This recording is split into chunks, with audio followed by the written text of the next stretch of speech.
The second season of Landman will be released exactly 2 months from today, on November 16th, and Taylor Sheridan's next big hit just got an exciting new look. The official Landman Instagram account has previewed 3 new images from the upcoming season, shining a spotlight on Demi Moore's Cammy Miller. Following the death of her husband, Monty, Cammy is expected to step into a much larger role in Season 2. She will work closely alongside Tommy Norris, Billy Bob Thornton, who will also have bigger shoes to fill following Monty's passing. All 3 images can be found below. Plot specifics about Landman Season 2 are being kept under wraps for now, but the ending of Season 1 left some idea of where things are heading. Stepping out of his father's shadow is Cooper Norris, who has lofty goals of being a different kind of landman than his father. His relationship with Ariana, Paulina Chavez, is also expected to carry over into Season 2, along with the complicated turmoil that accompanied it in Season 1.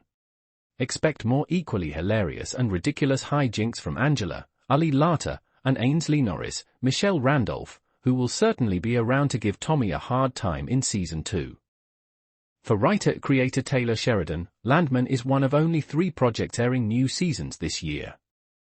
First up on the slate is Tulsa King, which will debut its highly anticipated 3rd season next week, on September 21st. A new season of Mayor of Kingstown is also set to premiere on October 26th, helping to bridge the gap between Tulsa King and Landman. Sheridan also has another Yellowstone spin-off, The Madison, likely coming sometime next year, along with another season of Lioness. Paramount has yet to announce anything beyond a Season 2 for Landman, but all signs point to the show continuing well beyond Season 2. Landman seemed to have only just found its footing after Season 1, so to see the show end abruptly after and Season 2 would be especially surprising. Landman Season 1 was also the biggest new series ever for Paramount+, which certainly pushed the streamer to pursue future seasons of Sheridan's hit show. Demi Moore is reportedly coming back for Landman Season 2, and I'm curious if the TV show will pursue a love triangle with him and Tommy.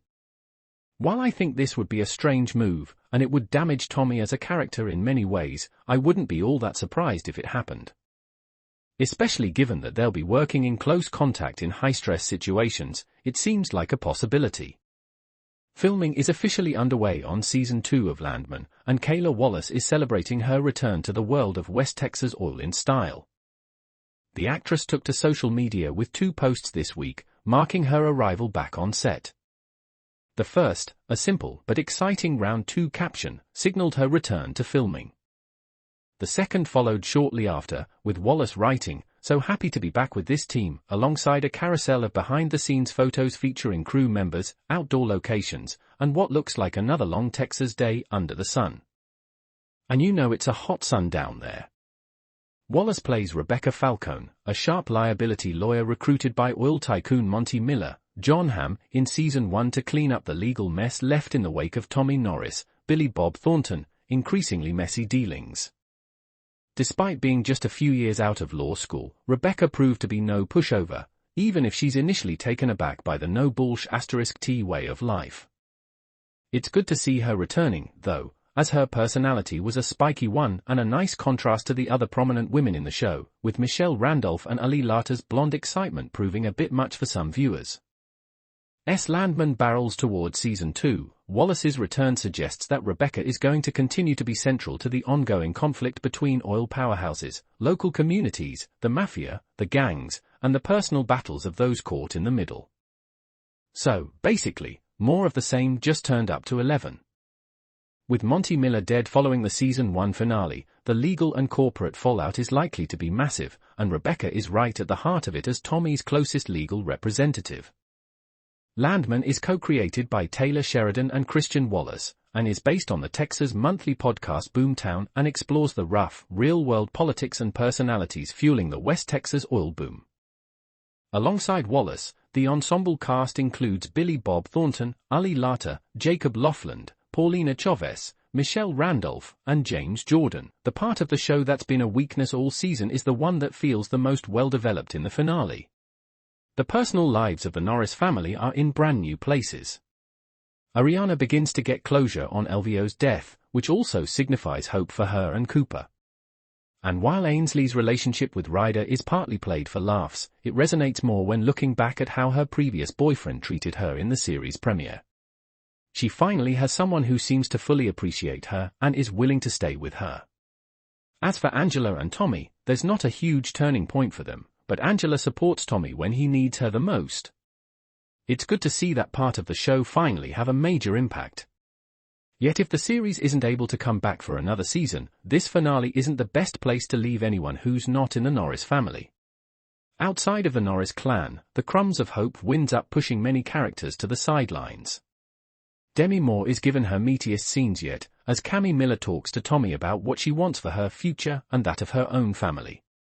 It's a little bit laughable when Cammy talks about wanting to have enough money to be remembered, because as Tommy points out, that's more about ego than anything else. But the scenes between Moore and Billy Bob Thornton do feel like world-weary conversations between old friends. It's a shame that their friendship wasn't able to be explored further throughout the season. Jon Hamm's character Monty Miller is dead, but he doesn't pass until a silent scene late into the finale.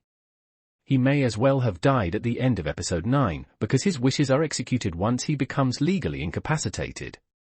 Having the character in surgery off-screen doesn't add or change much plot-wise.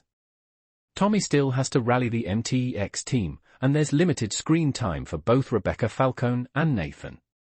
If the series does get renewed, Colm Feore deserves much more to do as Nathan, because he's quietly been fabulous all along. The big winner in this group is James Jordan, because Dale gets a hilarious extra scene in which he torments Ryder when Ryder comes to the oil house to see Ainsley. Tommy's expanded role in MTX's leadership could also have a big impact on other Landman characters. Angela, Ali Lata, for example, already bemoans how much Tommy works, and those complaints won't go away now that he's a vice president. Cooper's, Jacob Laughland, decision to start his own oil company will also put him in direct competition with MTX, which should put a new strain on the Norris family. Even Cammy could have more to do in the next installments of Landman, as she could either take a bigger role in MTX or at least figure out what to do without Monty around. Dallas Cowboys owner Jerry Jones swings by Monty's hospital room to impart some wisdom about how Monty should spend more time with his kids, but then uses his example of buying the NFL team and employing his children, which doesn't seem like a super replicable model, but who am I to say? After he leaves, Monty seems hesitant to take the older man's advice. He blames his third coronary bypass procedure on a bum heart, not the stress of his business, and worries that he'd have no purpose if he retired. That said, he tells Tommy reluctantly, "I am planning on stepping back and making you vice president of operations." But, twist! He's also offering a VP spot, exploration, to Rebecca, who is the shrewdest negotiator I've ever seen, and she's an absolute killer, Monty says. In the face of Tommy's protests, Monty suggests that he learn how to work with the lawyer, Jon Hamm, at the end of Landman Season 1, Episode 9, but it's not entirely clear whether he lived or died. As the head of Tommy Norris, Billy Bob Thornton, Oil Company, MTX, Monty is one of the most important characters in Landman. He makes the big decisions about which wells to dig, which rigs to work over, and his story brings the high-stakes business side of the oil industry. It also put him on the giving end of Ariana's, Paulina Chavez, settlement, however, and the massive payout caused his third heart attack. By the ending of Landman Season 1, Episode 9, it seemed like Monty was going to make some major changes because of his heart issues. He named Tommy as the new vice president of operations for MTX, he offered Rebecca, Kayla Wallace, the job of vice president of exploration, and he even said he was going to step back from the job and spend more time with Cammy, Demi Moore, and his family. Those changes seemingly weren't enough, however, as Monty's heart rate spiked, and he looked physically uncomfortable just before the episode ended. It's not clear what happened to Monty, but Landman did hint at his fate. Based on how Monty's heart rate spiked and how much pain he was in, it looks like he is either dying or dead in Landman Episode 9. Monty himself said he had a busted, rotten heart, and the constant stress of managing a multi-billion-dollar oil company wasn't doing him any favors. His increased heart rate and physical discomfort could be a sign that he was having yet another heart attack immediately after his third bypass, which would be catastrophic for his health. If Monty didn't already die from his heart complications, he's almost certainly at death's door. There's another hint in Landman episode 9 that Monty isn't long for this world. The morning after his heart rate increased, Tommy got a call from Cammy that didn't go well. While Landman didn't reveal exactly what Cammy said, Tommy's response of "I'm sorry to hear that. What can I do? Is there any way I can help?" seems to indicate that Monty is dead. On top of that, the coyote Tommy saw get shot at the end of the episode. Ariana is spooked when Cooper starts talking about their shared future, given that they've only kissed a few times and things are still so weird. She tells him to focus on his own life, but he's got something to say. "I have a dream, but don't know if I have the courage to chase it just for me," he tells her, adding that he's already risked his life and quit his job for her, because he's in love with her. "You want proof that I won't quit?" he asks, lifting his shirt to show her the giant, purple bruise across his chest. "My body is my proof. I took one look at you, and I fell, and I'm still falling." She starts kissing him, but then the doorbell rings, interrupting them again. And she grumbles that God is begging us not to do this.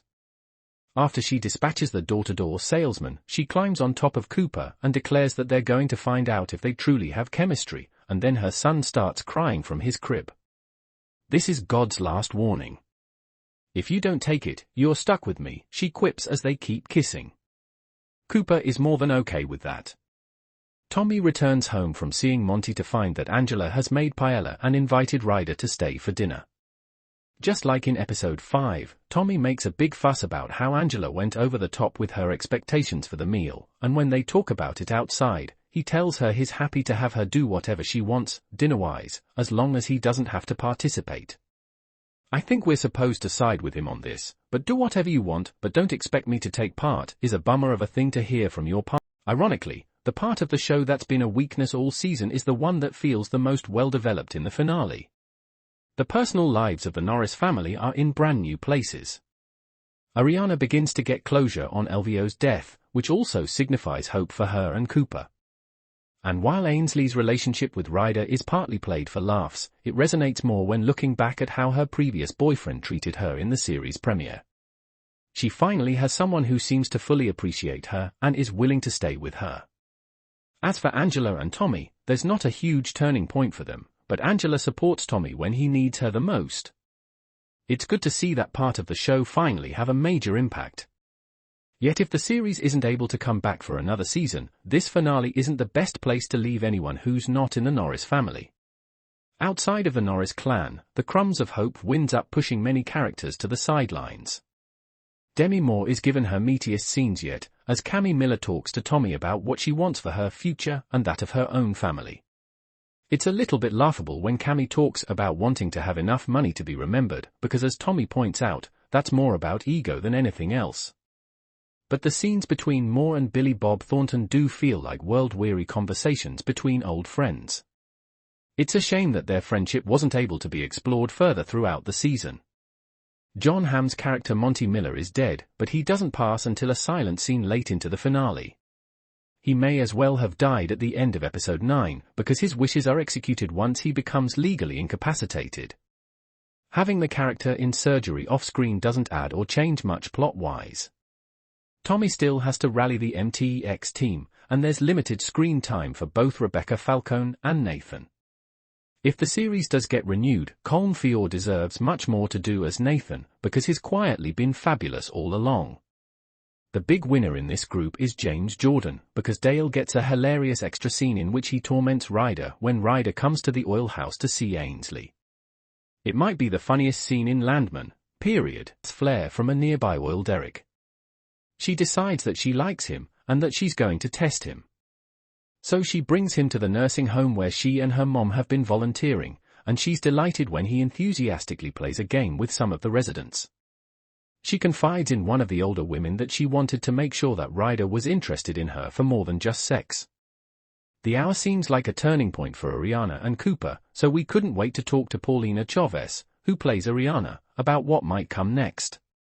Read on for her thoughts about why Cooper became Ariana's rock, how Billy Bob Thornton likes his Mexican food and more.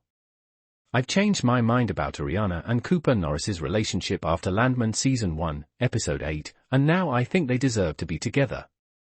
Ever since the blowout that killed a big chunk of the cast of Landman, Cooper and Ariana were essentially destined to date. Cooper started helping Ariana around her house, cutting her grass and helping her with her bills. Then, in Landman episode 7, the two finally kissed after Cooper started staying at Ariana's house to recover from his injuries. While I didn't agree with it then, I've changed my mind now. I'm not the only person who had a problem with Ariana and Cooper having a relationship so quickly after the blowout. Rebecca, Kayla Wallace, was furious with them, and even tried to intimidate Cooper into signing the settlement agreement for much less than it was worth. LVO's friends even tried to kill Cooper for growing close to Ariana, and even Tommy, Billy Bob Thornton, couldn't understand why they were together. The couple did, however, manage to change his mind in Landman episode 8, and they actually changed mine as well. At first, I thought Cooper and Ariana were rushing into their relationship. As Rebecca pointed out, in the span of just 3 weeks, Ariana went from being married to LVO to sleeping in the same bed as Cooper. Their entire relationship felt rushed, which wasn't helped by the fact that there were constantly outside pressures putting them under even more stress. From Manuel, J.R. Villarreal, and Antonio, Octavio Rodriguez, constantly trying to scare Cooper away to the settlement Rebecca has been trying to get Ariana to sign, Cooper and Ariana just didn't seem to have enough time to actually form a strong bond.